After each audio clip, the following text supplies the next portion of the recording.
Hello, and welcome back to our coverage of the 2026 Warwick Students' Union Spring Officer Elections, where we are offering all candidates for full-time officer roles an interview with the Boar. I'm Nikolai Morton, co-news editor at the Boar, and today I'm joined by Alex Prepelita, candidate for president. Welcome, Alex. Thank you for inviting me. So to start with, Alex, a simple question. Why did you decide to run for this position, and what do you think makes you stand out from other candidates? I think because out of all the people in my role, in my position, I think I'm the most qualified with me working with the SU for shadowing just other role. I discuss with like other people about like what they do, and I sort of feel like, because of my experience and like things like societies, I get to know like loads and loads of people. And what can I say? Like I've been part of at least 30 societies in my time, so I get to know like a large variety of people. So I feel like, a representation for me, because of the fact that, from all years, people have said that I've been a good candidate from the fact that, I'm quite good with speaking with people, like front on, and I have like every time somebody meets me, I'm just like a nice and friendly face around campus, and that's sort of what I've been known for the past year, I guess. Okay, thank you. Um, so Alex, what are your key manifesto pledges? I mean, I have 10, but I would suggest like a plan for where I would implement three. Of course, my first policies will be implemented immediately because I really do believe in transparency between the students' union and the rest of the, student body and the university executive board team. I really do believe in that. So I will like create office hours. I think I created quite a good catch line of 10 students, 10 minutes, 10 weeks.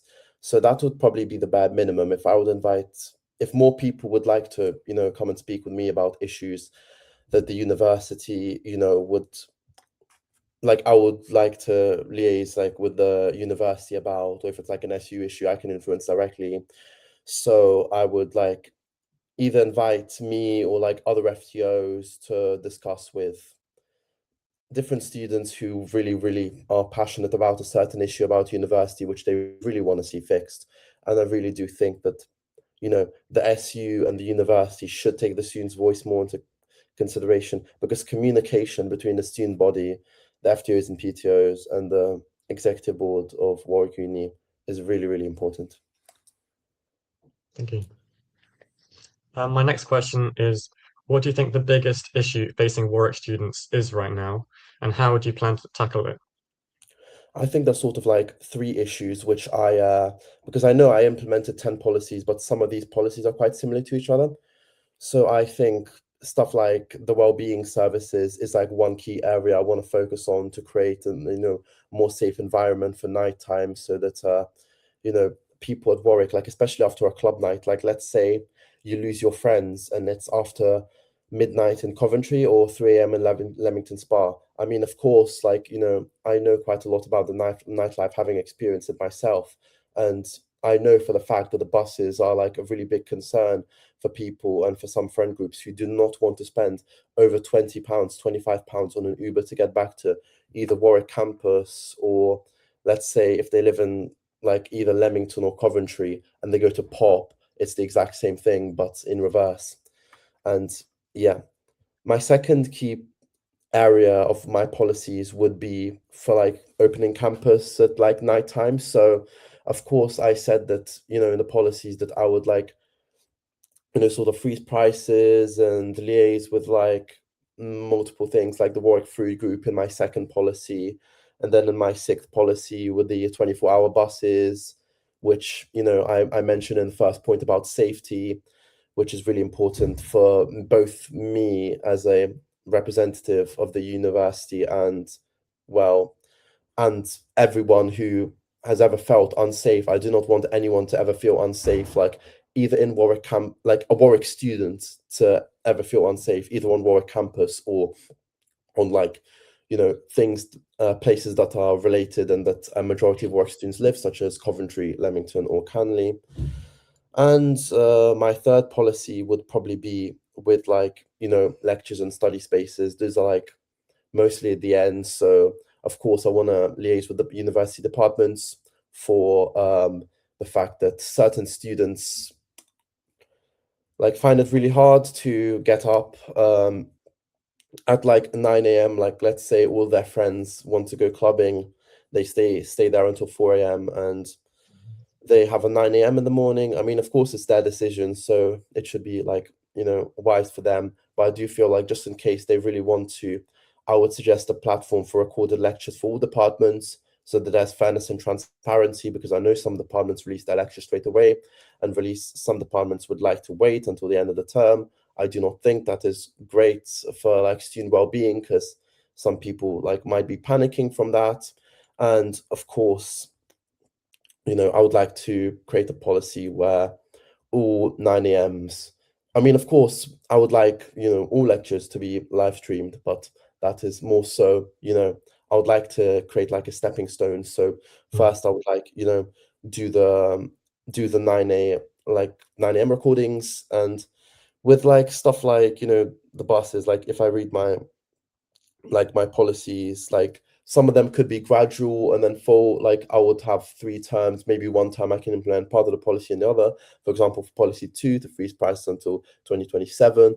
First of all, I would like to do that in the SU, because I feel like, my nighttime campus, like, opening up Dirty Duck Tea Bar till 2 a.m. will cover that revenue. And from the fact that, like, I do think the presidential salary is too much, and honestly, I don't want it, but yeah. And then first of all work with SU outlets for freezing prices, and then maybe liaise with like stuff like Co-op and other Warwick outlets owned by the food group. And yeah, I do think that could be covered by the nightlife, for the fact that like, a £5 pop entry would guarantee, like, of course, my third policy is of make Wednesday nights affordable.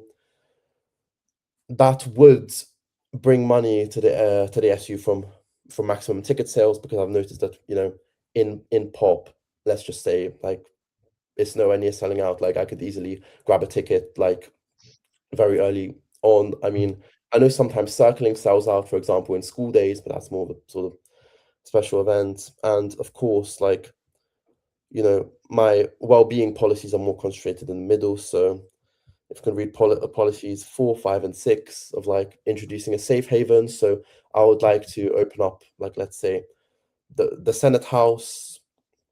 I mean, even if like, we couldn't get it to run on 4 operations, having at least one officer at the community, like, community safety run as usual, having one officer in the Senate House and the RCT hub near Roots would be a massive help. So that will sort of be my safe haven policies. And again, for gradually in policy 6, like I would like take, ideas from other cities. Like let's say before coming to Warwick, I used to live in London, where the night bus service is quite good. For example, negotiating with Stagecoach, from the fact that, they will get revenues from the fact that, club nights at Neon, Smack, Casbah, they close most oftenly at 4. And so running buses at least until 4 a.m., or like, when we get like, people from clubs, perhaps 4:30, and then we can gradually step up to having either an hourly night service or perhaps a half-hourly night service, if of course Stagecoach and National Express gets the profits for Leamington and Coventry respectively.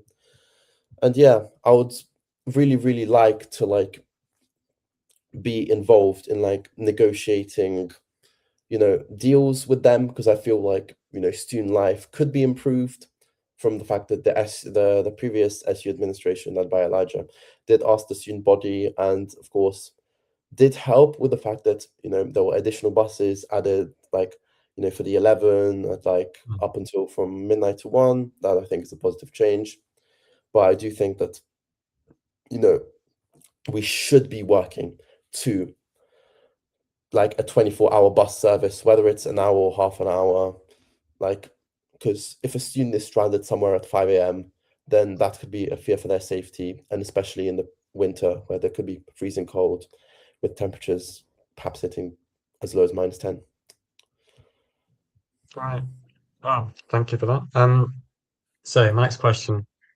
The SU has to work closely with the university throughout the year, and if you were elected president, you would be the face of student communications, student voice and communications with the university.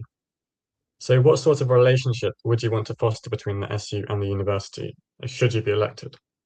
I mean, I already have like, a pretty like, forged professional like relationship through like, people in the community. Like some people have like asked me favors, they like see me as a trusted candidate. For lesser elections, I've been asked to like promote certain material for like let's say society elections in the past. And that's because they see me as like a trustworthy person.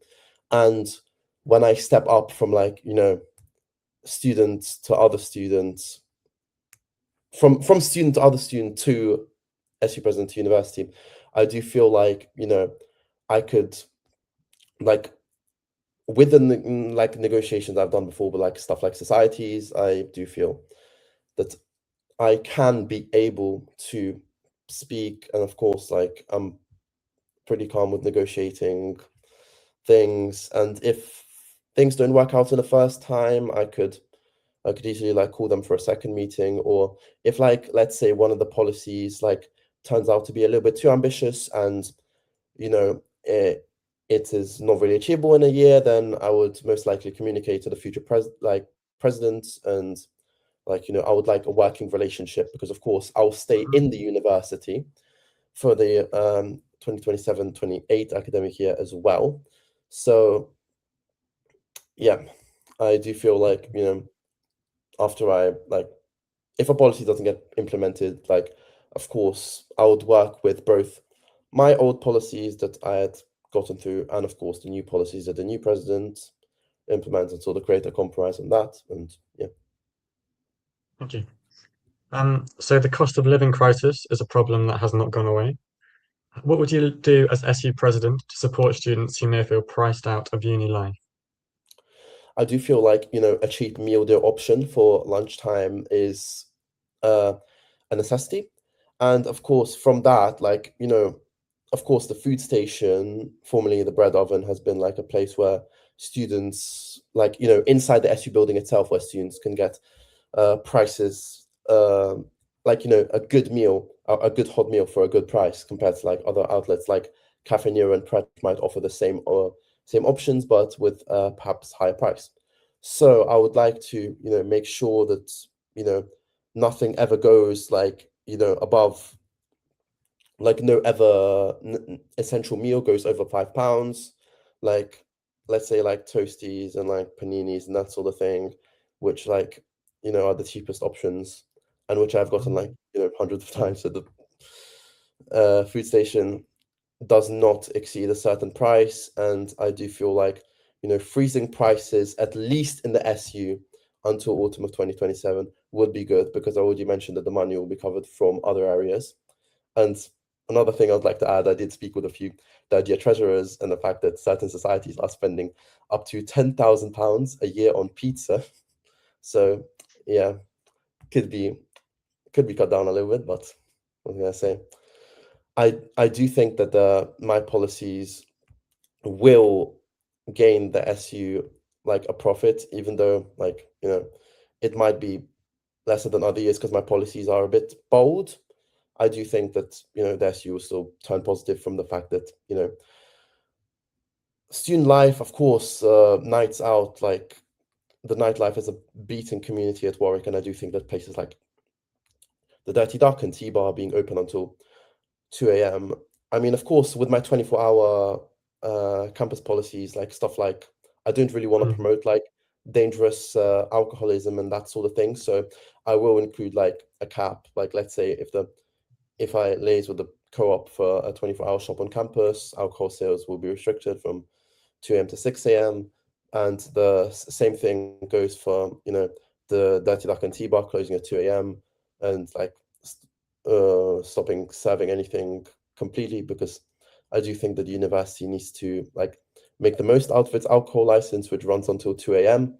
And I just feel like certain campus outlets like T-Bar and Dirty Duck closing early is a bit of is a bit of a missed opportunity where profits could potentially be like, made so that the SU doesn't bankrupt itself on my other policies. But I do really trust in the fact that, like, I see a packed T-bar and a packed duck most of the time. So they make like if I Mhm. count like all 365 days, they probably make around a million-ish, something like that. But yeah. Okay, thank you, Alex. Next, how would you work to make the SU more accountable and to its sustainability targets, and its net zero targets? I mean, I've already like spoken, with a person who's running with the environment and ethics officer, and I do think that plant-based options in, like, let's say, menus would be a key part in implementing my freezing prices policies, and of course, like, vegan, vegetarian options should be like, at the same like low prices as you know like other options. And I do think if there is potential for like lowering price of like, plant-based options, then that should be the case, and I will do that. And as for the rest of the uni, I do think, like, the green spaces are like a really good way to let's say, socialize and that sort of thing. So perhaps like spend a bit on like looking after our green spaces, especially like, Mm. in the winter, where perhaps they could like suffer a bit. And maybe perhaps, because I've heard of the sort of like disaster that was the forum, perhaps maybe like livening it up by putting like, I don't know, some trees, planting some trees there, because of course I've been here a while and I've never seen anyone at the forum. And I do think it was a bit of a waste of seed money by whoever implemented that. But I do think that, that sort of place could be turned into a sustainable place on campus. And yeah, and of course there is like sports fields and that sort of thing. So I'm pretty like, as a person who originally came from like London, which is quite a busy city with not a lot of green space, I'm quite happy with like, the amount that Warwick commits to, like, environmentalism and like those sort of policies. But I do think that, they need to partner with other like, green organizations, and I would like, contact them to try and see if like, there could be anything that Warwick could improve with like, let's say with the bins, for example, like there could be more like recycling bins, so that, because I don't know, sometimes I found out I couldn't throw away my rubbish, and that may be a bit of Mhm. an annoyance. So yep. Brilliant. And my final question for you today. One of our biggest stories at the Boar in the past year was how 600 freshers, more than 600 freshers, were placed off campus when the university ran out of rooms. So, what do you think the SU could do to support those students, those affected by that situation, in the coming academic year?